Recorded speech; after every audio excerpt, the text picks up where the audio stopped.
বন্ধুগণ নমস্কার। প্রথমে আপনাদের অনুরোধ করব আপনারা আমার চ্যানেলটি সাবস্ক্রাইব করবেন, ভিডিও লাইক করবেন এবং আপনাদের মতামত জানাবেন।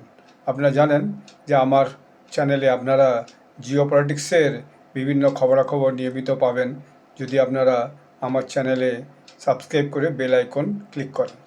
যাই হোক, আজকে যে খবরটা বলতে চলেছি সেটা হচ্ছে যে আমেরিকা ইসরায়েলের সঙ্গে ইরানের যে যুদ্ধ চলছে সেই যুদ্ধ একটা ভয়ানক পরিণতিতে যে হাজির হয়েছে।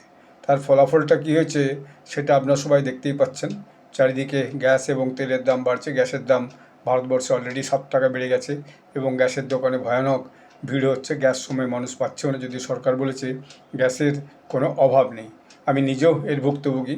আমি গত প্রায় 10 দিন আগে 4 তারিখে গ্যাস বুক করে বারবার ফোন করে না পেয়ে আজ সকালে, কালকে আমি মিনিস্ট্রিকেও লিখেছিলাম, মিনিস্ট্রি আমাকে কিছু ইনফরমেশান চেয়েছিল। আমি সকালে আজকে ডিলারের কাছে যে সেসব ইনফরমেশান চাওয়ার পরে তারা আমাকে গ্যাসটা যাই হোক দিয়ে দিয়েছে এবং আমার সিরিয়ালি আমি পেয়ে গেছি, কোনো এক্সট্রা অ্যাডভান্টেজ আমি নিইনি।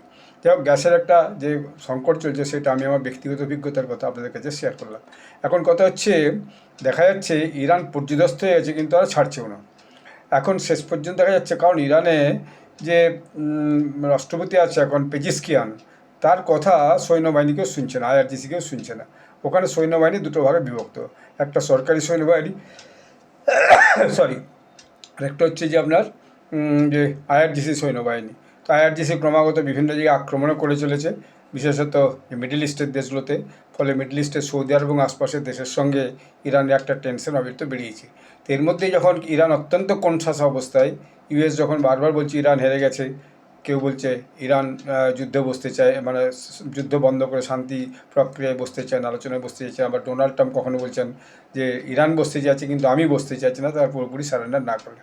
তো এর মধ্যে গতকাল 11 তারিখ দেখা গেল, 11 তারিখ সকালে 11টা 37 মিনিটে তো হচ্ছে যে মাসুদ পেজিশকিয়ান, যিনি রাষ্ট্রপতি ইরানের, তিনি একটা টুইট করেছেন। আমি টুইটটাকে পড়ছি, তারপর আপনাদেরকে বলছি কী তিনি বলতে চেয়েছেন। তিনি বলেছেন, talking to leaders of Russia and Pakistan, I reaffirmed Iran's commitment to peace in the region. The only way to end this war, ignited by the Zionist regime and Russia and US, America, is recognizing Iran's legitimate rights, payment of reparations, and firm international guarantee against future aggression. এখন এই কথাটা বলার পরে দেখা যাচ্ছে এটাকে নিয়ে খুব আলোচনা হচ্ছে। তার মানে ইরান এখন আস্তে আস্তে কিন্তু যে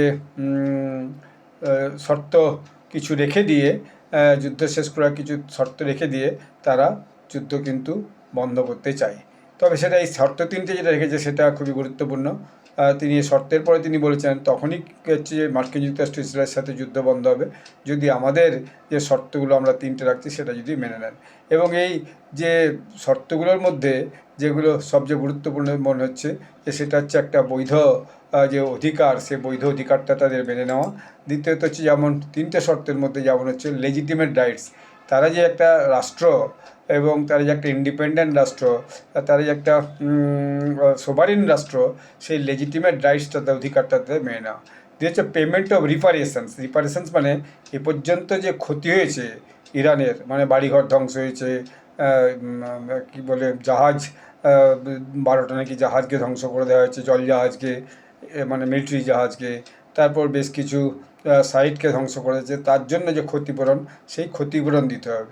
এবং 3 নম্বর হচ্ছে যে আন্তর্জাতিক স্তরে একটা আমাদেরকে ফার্ম গ্যারান্টি চাই, ফার্ম ইন্টারন্যাশনাল গ্যারান্টি, আমেরিকা ইসরায়েলের কথা নয়, ইন্টারন্যাশনাল গ্যারান্টি চাই যে ফিউচারে ভবিষ্যতে কখনো এরকম যে আক্রমণ বা মানে অতিক্রমণ, আগ্রাসন হবে না। এবং তারা পরিষ্কার বলেছে যে এটার আমাদের কোনো দোষ নেই, আমরা এই যুদ্ধটা ignite by Zionist regime and US, এটা হচ্ছে যে ইসরায়েল এবং আমেরিকা এই যুদ্ধটা শুরু করেছে, এটা আমাদের এই যুদ্ধ শুরু করার ব্যাপারে কিন্তু কোনো নিজস্ব যে উদ্যোগ ছিল যে আমরা যুদ্ধ শুরু করছি তা কিন্তু নেই। ওরা যুদ্ধ শুরু করেছে, তাদের ওদেরই দায়িত্ব হচ্ছে ওরা এখন এই যুদ্ধটাকে বন্ধ করুক এবং এই 3টে শর্ত মেনে নিয়ে বন্ধ করুক।